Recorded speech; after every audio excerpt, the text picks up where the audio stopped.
So what do you call yourself? Welcome to the LaTangela Show. Hey. Hey, what can I do for you this fine day? This is your destiny. Hot, hot, hot. Right now. Welcome to the LaTangela Show.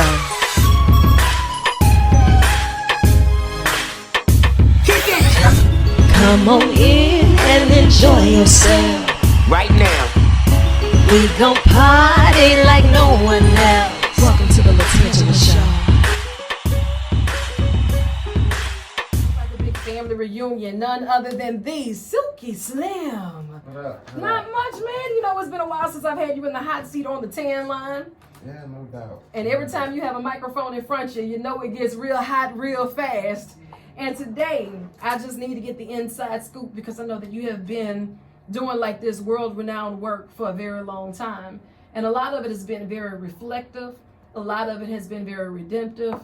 And now we're in this space to where life or death, the Silky Slim Story, is getting ready to take the world by storm. And I got questions that need answers. Yeah, well, I don't know. I answer as many as I can, most definitely. But I just feel honored to be able to present such a real story when we have so much false stuff running around right now. And that's one of the things about presenting my stories, that I have to stick to the script that God has given me. And it's painstaking sometimes to understand that people close around you may not understand the meaning why you're doing it. They may look at the way that I'm doing a certain thing. People can look at how I get out and advocate for certain things, but very few people really understand my method of why I do what I do. So I have to do it exactly the way that it's been given to me from God to make sure that I get that message across that He is projecting through my life, is what I'll say. You know, and that's a very good way to put it. But Silky, let's just rewind this thing all the way back, because your life itself is a testimony. You know what I'm saying? Like, you have gone from being the one that's introducing certain guns to the cops to being the ones that telling the cops, I can introduce you to a better way of dealing with the methods that you're handling right now. Like, tell me a little bit about that transition of life in itself for you to even get us to this point of life or death, the Silky Slim Story. Well, as people know, I started out early in life as gangs, just being involved with gangs all across the nation, and lived that life for 33 years of my life. Yeah. Very, very violent type of life. But through transformations and through callings from God, I was able to turn that around and not be the problem anymore, but try to help solve some of the problems that we have today. I think that it's super important for us to use our transgressions to try to help others, to keep them from going down the same path that you have. And that's what I've definitely tried to do with my life, is be a beacon of light that came out of darkness, the lowest of darkness that anyone could go to, and still have a God that cares enough for you to use you in a positive manner. With so many others that's I'm in the company of, when you read the Bible, God never used those that was polished and shined and that had letters behind their name. He used those that came about the mud and that He pulled up out the mud to make fantastic examples and miraculous signs for the rest of the world to see. Right. And you know, it's like a level of transparency that's been there for you. You've never been ashamed to tell your story. It's never been a situation to where you felt that it wasn't the right time to spread light on people that needs to see that there is a better way. But when people are hurt, sometimes they feel as if they can't be honest, they can't be transparent.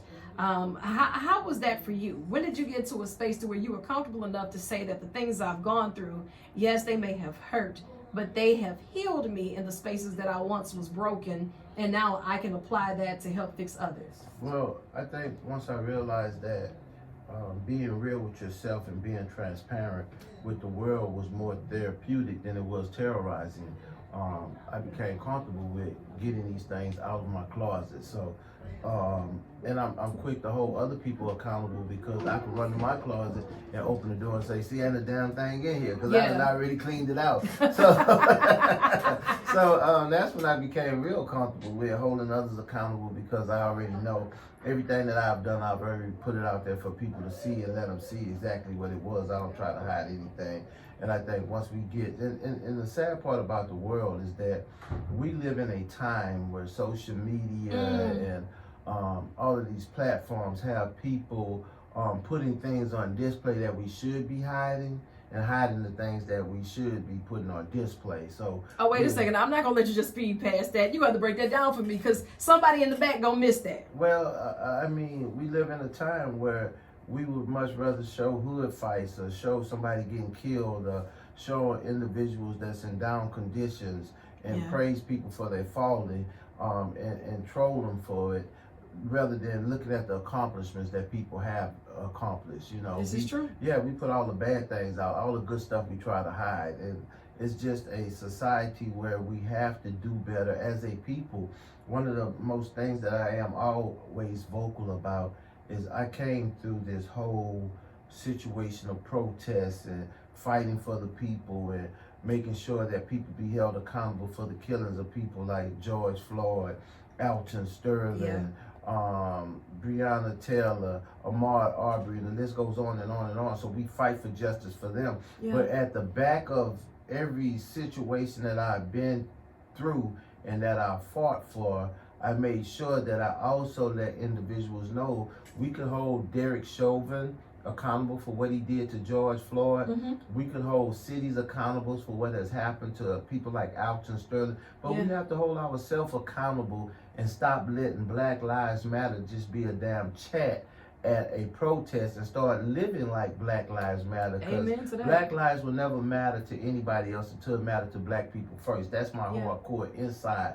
That's my soul. That until Black lives matter to us, it will never matter to anybody else. So people don't like to hear that. Hey, wait a minute. Hey, man. Because the truth hurts so many times. And it hits hard. Yeah. But you know, we go and we have a police officer that we want to hold accountable, but then we got individuals that we know that has had multiple people destroyed, and we don't want to speak on them. I'm like, we got to speak on everybody. We got to make sure that we get all the roaches.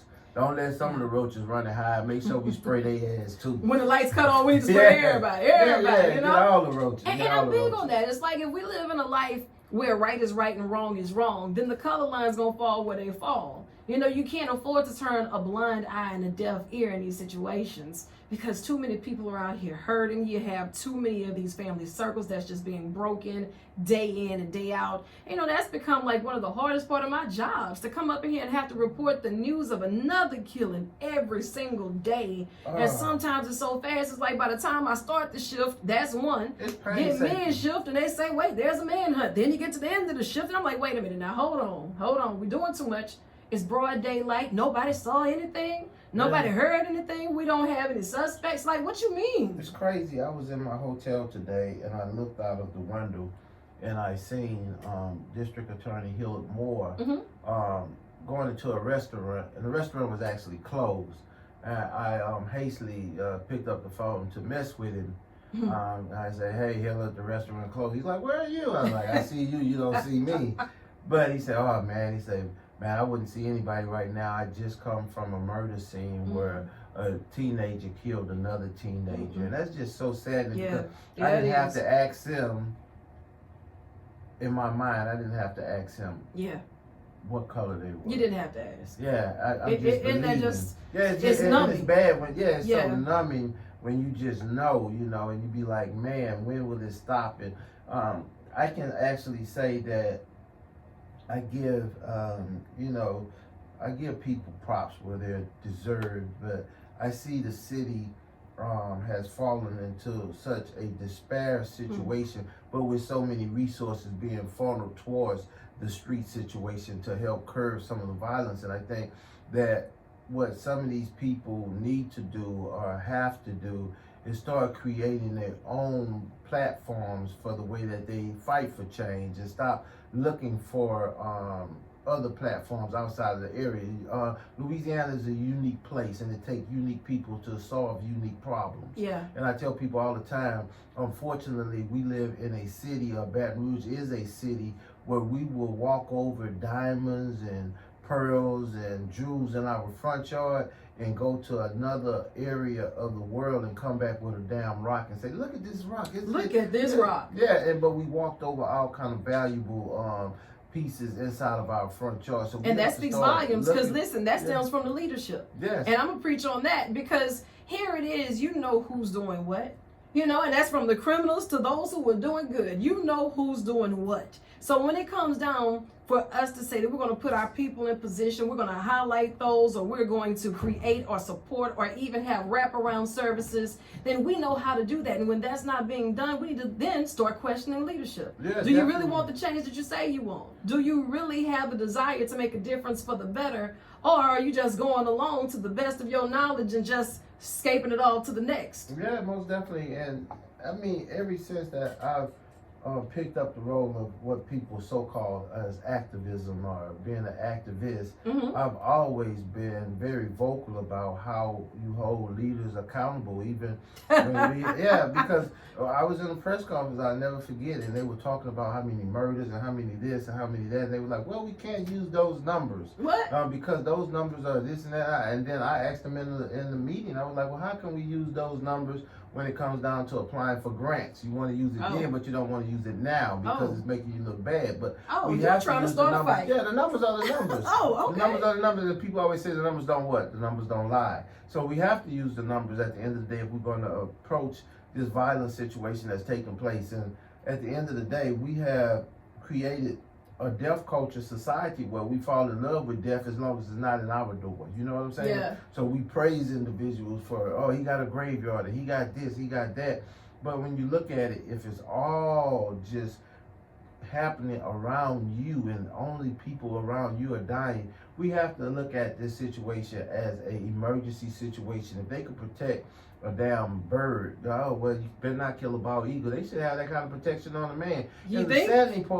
The saddening part about it, Tangi, is that I stroll through the internet sometimes just looking, and I was looking at the SPCA, I think is the name of it. It's an animal organization that protect animals, and they have a $5. Peep this out, a $5,000 reward if you turn in someone that's fighting, not killing, fighting dogs. Oh wow! And there's only a $1,000 reward for you to turn in a murderer. Says a lot, doesn't it?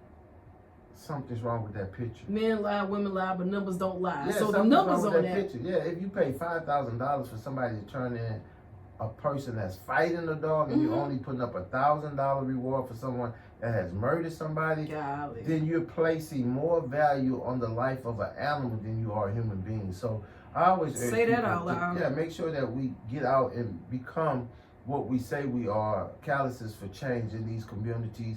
And you have to be out in the community to really make the changes that need to be made out in these communities at the end of the day. Absolutely. Even for those who they send into the community, it's like, you got to make it make sense. If it doesn't fit the part, don't force the part. You won't get the results by sending someone saying, hey, you know what, I'm going to go out here in this area, and they've never been in this area before.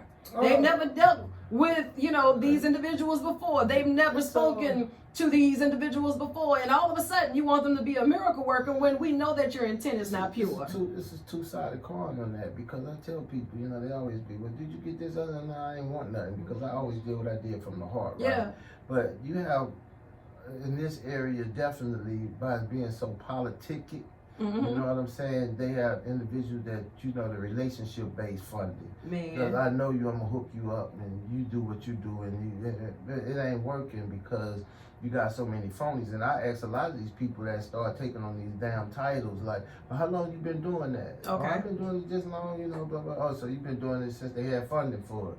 I was doing it because it was my passion. I was doing it for free. Yeah. And because I want to see us rise up out of this situation that we in, I'll still do it for free. So I'm out making sure that I generate the type of individuals that get out in the streets and try to make change, regardless if it puts your life on the line. People gonna talk about you regardless. So you gotta make sure that you out there doing what you're doing. But we got these divas popping up.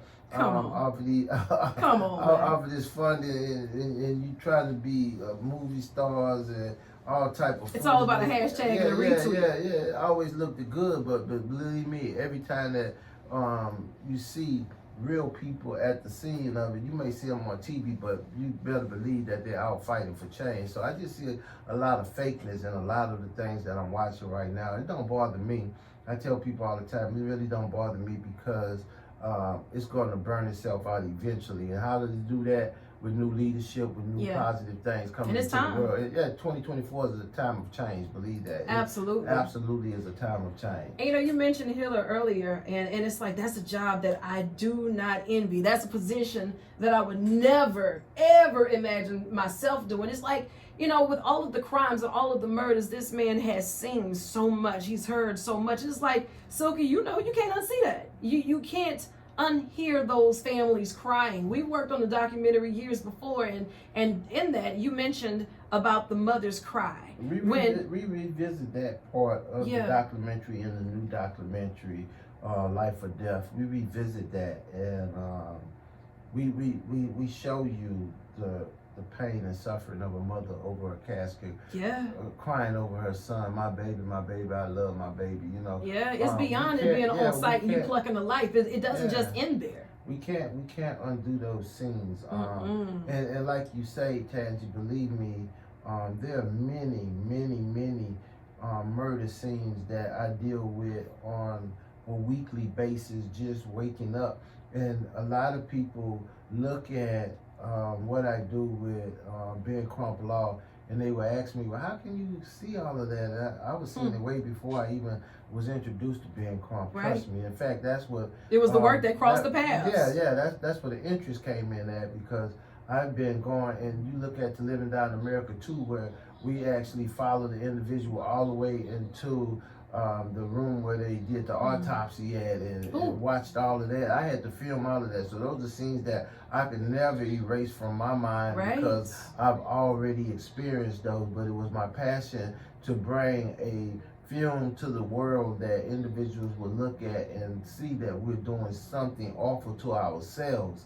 And when we look at how many people we're losing to this so-called game, it's a shame that we're losing people to the game the way that we are, and glorifying some of the individuals that's carrying out some of these careless acts. So we have to make a change at the end of the day. It's just that's our bottom line. It is. Silky, it's like back in the day when you were a part of the gangs, did you notice that there was more organization then, or more structure even within the gangs now? Because I feel as if there's really no rhythm, no rhyme, no organization in these so-called gangs that they have now. It's just like the wild, wild west. Everybody is out here just shooting because they have the bullets, they got the bazookas, they got the banana clips. There's no structure. And one of the things is that in my time we had some type of structure. So certain things had to be answered for when certain things happen. Right now you just got individuals that's carrying out acts just at will, and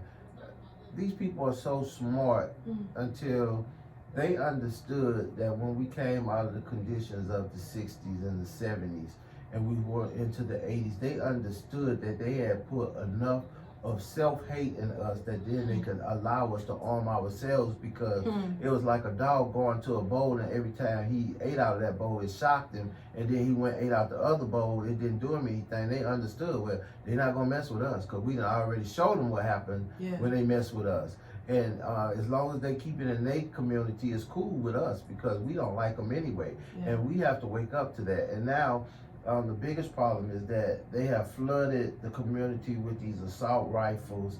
Man, it's guns scary. Where a 22 might have hit you in the shoulder and you could live and get patched up and go home and take care of your family. An AK-47 take half of your body off. So they're making sure that you don't miss your target, because the ultimate goal is to let you fools kill each other anyway. Yeah, and they know it's just a matter of time. If we give you the resources, the guns, if we give you the resources, the ammunition, if we give you the resources, one less pair of sneakers in the hood, you're going to want to go over here and get it by any means necessary. We just got to give you enough time at this point. And once that time presents itself, here we are. You know, you have this documentary, Life or Death, the Silky Slim Story. PAFF has nominated Best Feature Documentary, Life or Death, the Silky Slim Story.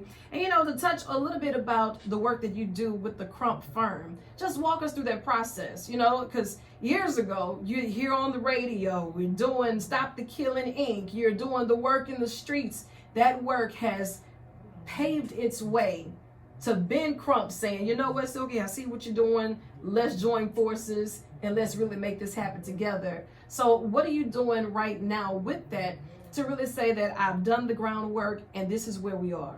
Well, the investigative side of the Crump Law Firm is the most treacherous side of it, because we have to go in immediately after someone has been killed by a police officer or wronged in the law, and we have to go in and pick up all the pieces and try to start putting them together in order to make a world-renowned case like a George Floyd case with $27 million verdict comes out of it. A Breonna Taylor where we get a $12 million historic verdict.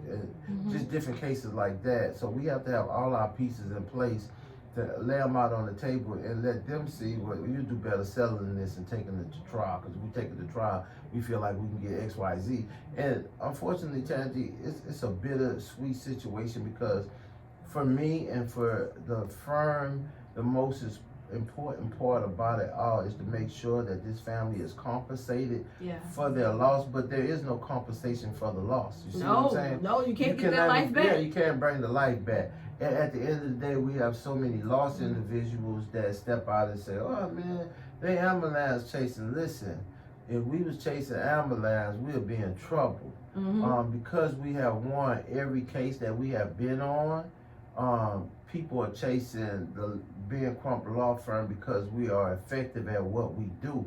And to make sure that I set the record straight, why I got your ear and other people's ear, is that we're not prosecutors. So when you come with that ignorant rhetoric, oh, how come this police ain't get arrested? Why y'all ain't get that police? We're not prosecutors. We're civil rights attorneys, and we're a civil rights law firm. Our job is to go in and secure the bag. That's it. We can't press charges, we can't bring charges, we can't do nothing. But we could go in and secure the bag by putting together a rock solid civil case saying that this was violated, that was violated, and according to the U.S. Constitution and the laws that you have on your books, then this family should be paid for what has happened to them. That's our job. That's the only job. But so many people will say, oh, I ain't see him get the police arrested in that case. I ain't see him get the... He's not a prosecutor. And I think because... That's the misconception of a lot. Yeah, I think because Reverend Al Sharpton has mockery him with the term of the black attorney general. He's not an attorney general at all. He's a civil rights attorney. So we're just giving people titles. Titles, responsibilities, and now next thing you know, we're just I understand. Sometimes that could be confusing. You see Al Sharpton, I'm about to introduce you to Black America's attorney general. You're like, oh, he's a... And I even had... To ask yourself. I had to know, you know, when it kind of like dawned on me. A manager of one of these rappers, me and him have been jammed our whole life. I seen him at the hotel. I was like, hey, Melvin, what's up, man? I was like, man, what you been up to? He said, oh, man, what's up, Silky? And I said, man, you know, I'm working with Ben. He goes, yeah, man, that's the attorney general. And the spookness that he had, I was like, no, he's not really an attorney general. That's just what they call it. So, you know. So we have to realize that that's just a nickname. Calling him the Black Attorney General is like calling Arthur Reed Silky Slim. It's a nickname. And it has no power to it, trust me. But when we walk into that courtroom and we representing Ben Crump Law, then that's where the power kicks in. That's where you have a solid team of attorneys that sit down and look over all the evidence, and we create a solid case and make sure that these families get some kind of compensation. And unfortunately for us, Tanji, you know, we are people that will fight against that. Oh, they getting all the cases. They getting all... We're not getting all the money. The family gets the money. And it's ignorant, because I just seen somebody, we were representing a case dealing with food, and somebody made a comment up under the post saying that, oh, it's about time that they go after some of these corporate companies and stop making the dead people pay. And I say, hey, I say, don't be ignorant. I say, the dead people have never paid anything. And I gotta put mine in the ignorant phrase on purpose.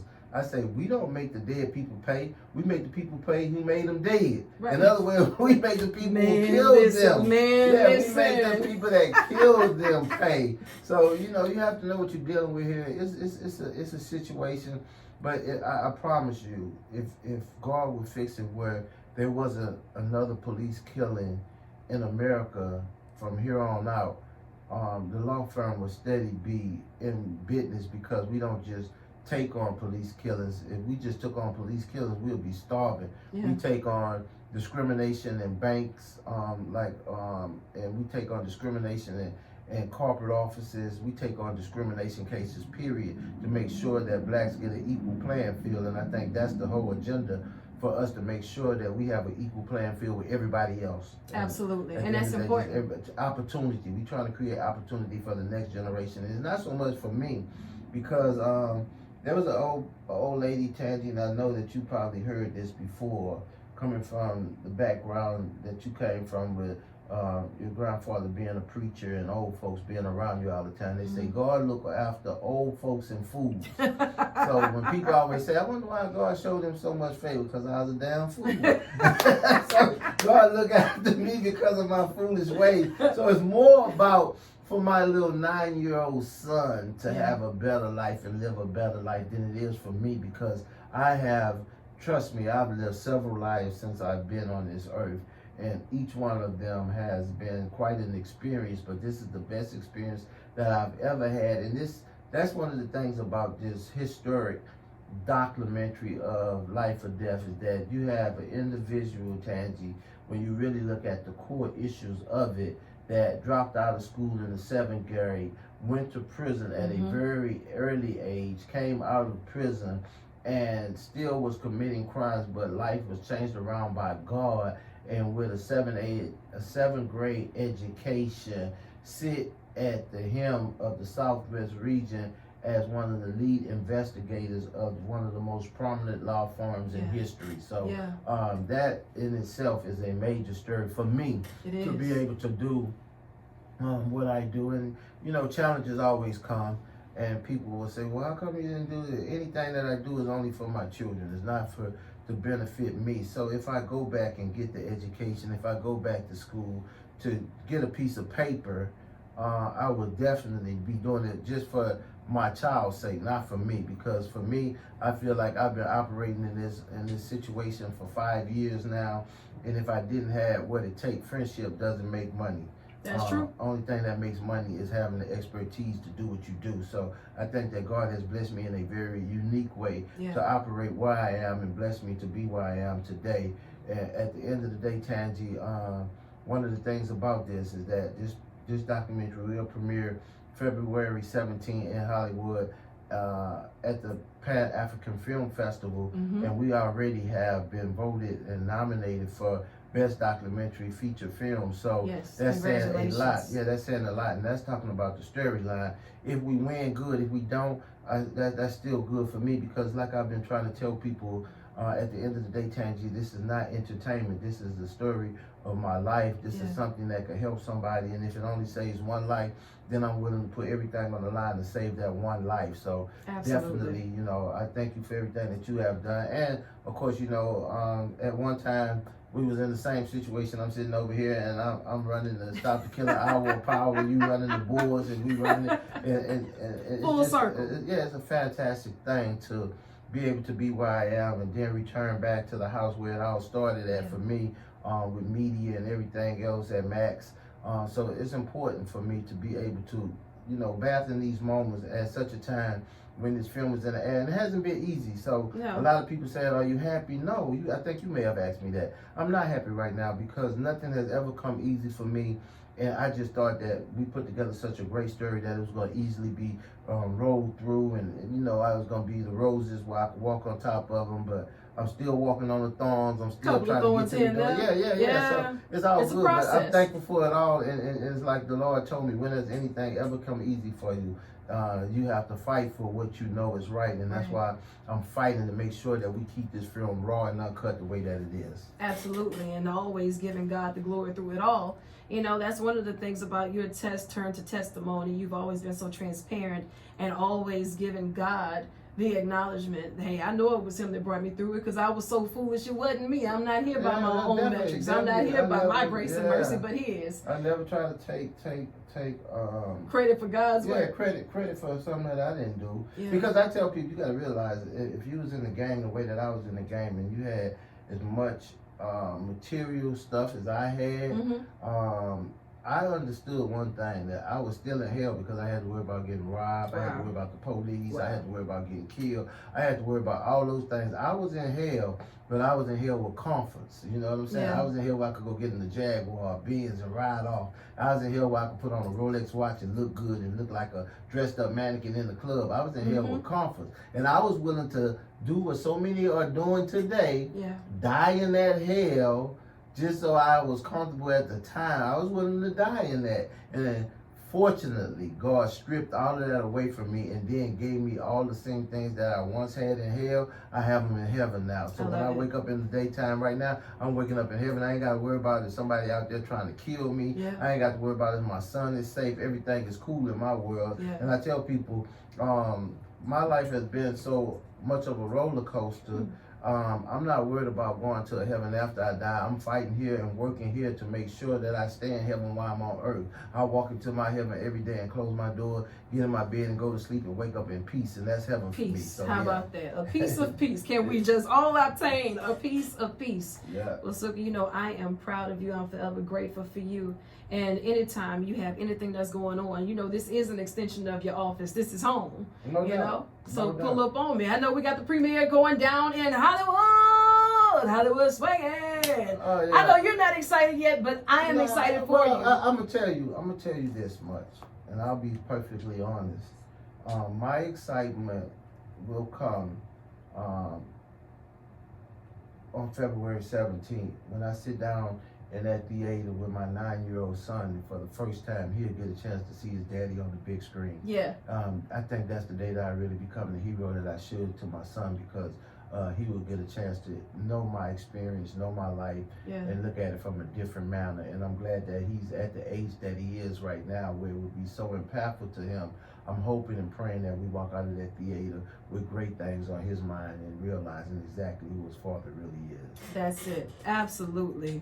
And I know you've got more work to do, but before you bounce out of here, how can we get more details on how we can get Life or Death, the Silky Slim Story, and all of the great things that you're working on? Well, I tell people always just make sure you check out the Instagram, Silky Slim 100, or you can go to the We Shoot First film page. It's going to be there. And right after this premiere, I think that this war that I'm in between... we're not going to tell... No. You tell it too much. You tell it... okay. Yeah, between those two them companies. Yeah, between those two companies. And, you know, that's kind of like the biggest fight, because I see one company have a bigger platform but less money, and I see one platform that got more money but a smaller platform. And that's kind of the struggle. And everybody say, go for the money, and I'll be like, I do it for no money. And that's probably what's going to end up happening, is that I will go with the platform with the biggest audience, because I think more people will see it. And I'm not really worried about the financial gains of it all. It's more about the message as usual. So that's just some decisions. And of course, you know, I find those decisions hard when you find yourself sitting at the table with other people that has made sure that you get to where you are right now, and their decision is mostly based on the financial side. So I'm prideful that we will get through this situation and together. And this thing will be successful. And that the film will be successful and we move forward. But if not, I think that God has always shown me. You got to realize that Baton Rouge has been a real rocky road for me. And at one time, you know, people was Hosanna, Hosanna, and then the next time they was crucify. That sounds like Baton Rouge in the 24 hour span. So after they praise you, Absolutely. they praise you and crucify you, you know. And Same breath. at one time, people were saying it was over with for me, but I'm steadily showing you that when one door closed, sometimes God has to force you out of that door. Absolutely. And He'll bring you into a better situation. So I'm a man of faith, and I tell anybody that I'm involved with, this is just one chapter. You know, this is just a chapter. This is not my whole life. This is a chapter. So if it's time to move chapters and it's time to whatever it is, it's going to be at the end of the day. I just always try to make sure that it's done in a way where we're all still respectable with each other at the end of the day. So that's all I'm looking for. Absolutely. And I'm so proud of you, and I'm excited for you. And of course, for the world to see Life or Death, the Silky Slim Story. I know you got more work to do, so I'm going to let you chase the sun or let the sun chase you. But either way, get after it. I love you, and there's absolutely nothing you can do about it. I love you too. Peace. Thanks, VP.